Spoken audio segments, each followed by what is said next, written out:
So Adam Cole came to the ring for an in-ring promo, and the people love him, and he's going to be a big baby face coming back. Even though they botched it the first time when he came in, maybe the concussions were serendipitous in one way that the people have forgotten what they did with Adam Cole when he came in to the time he got hurt. Now he's got a fresh start, and they're motivated to like him because he's overcome real medical issues. And he's 7 days away from his... They're going to do it on free television with a 7-day build. And he says, who will my opponent be? And guess whose music plays? Daniel fucking Garcia. Oh, my God.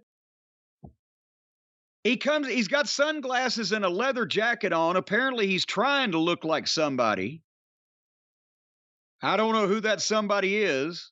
George Michael. There you go. That's what I was trying to think. But you got to have faith. Daniel Garcia has an odd accent. Where is he from? I think Buffalo? I don't know.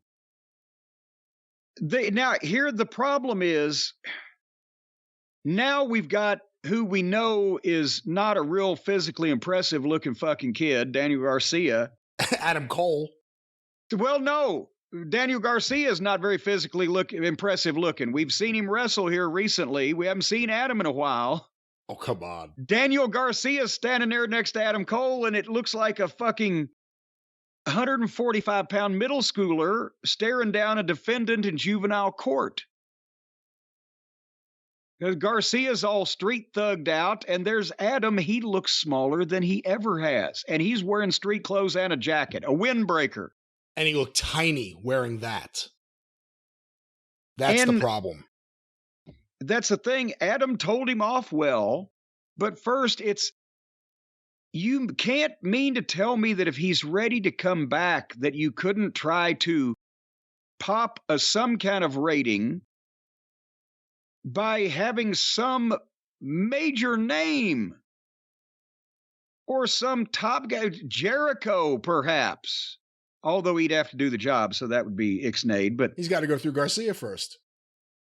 Well, no, but the thing is, do some type of confrontation, some type of angle, and fucking advertise the match for 2 or 3 weeks, and then have Adam Cole against another main event level guy as the main event on your television program. After cutting promos about it and doing your initial angle and telling your story. But now he comes out and says, well, 7 days away. Who's my opponent going to be? Daniel Garcia? What the fuck? After 9 months, this is his big return. Jesus. It's a letdown for a return match. But to me, the bigger issue is, and again, there are people there who eat up everything Adam Cole does, and Adam Cole's one of these guys who's swept up in the fans that love to sing everything and chant everything. I mean, there's a big, big fan base. That's all they care about. It's the pop audience. Mitch Miller would be popular these days with these folks. Maybe so.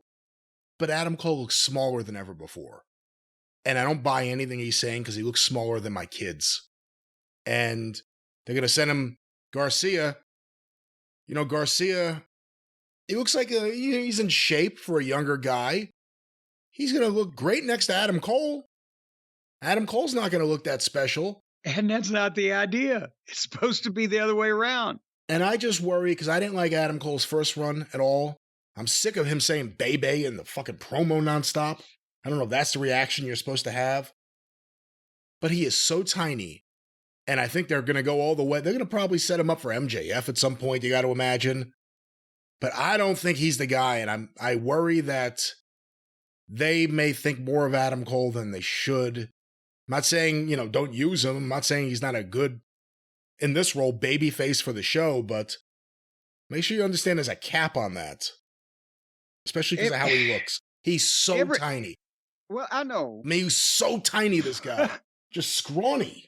Everybody knows I've been a fan of Adam's. I liked Adam. We worked with him in Ring of Honor. He was 19 years old, and I've supported him in NXT. And I know he's had concussions and a bad health issue and serious consequences or effects of that. And so, you shouldn't come back looking like you've been training for Mr. Universe, but he was small and getting smaller before he got hurt.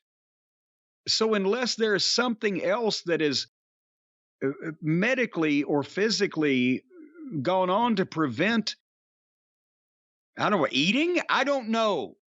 But you can tell, look at MJF and look at the difference in him and 3 years ago and now. His physique has been transformed. He's grown up. He's changed. He's put the work in. You can't do that shit just with chemicals of he's on a sauce or something. No, that's a lot of work. Cody, you have to actually lift weights. You have to lift. You have to do cardio. You have to watch your diet. I mean, you have to do all kinds of strenuous, structured shit to look like that. And Cody, he's never had a physique, but now he does. And he's got a tan because he knows that's a prerequisite. That's part of the job. And the guys who are taking this seriously, you see them stepping up to do it. And Cody talked about the insane kind of cardio that he did to get, to overcome this injury. So the point, I'm just saying, I feel bad. I felt bad for Adam's booking at first because I thought he deserved more. And now I'm like, what's going on with the Incredible Shrinking Man? He made Orange Cassidy look like he was from Grenoble. And that was a year ago, over a year and a half ago, whatever it was. That's going to be the problem. You know what I would do? I'd put him in charge of the video game division. Oh, quit. He likes playing video games, I heard. I'd put him in charge of the video game division.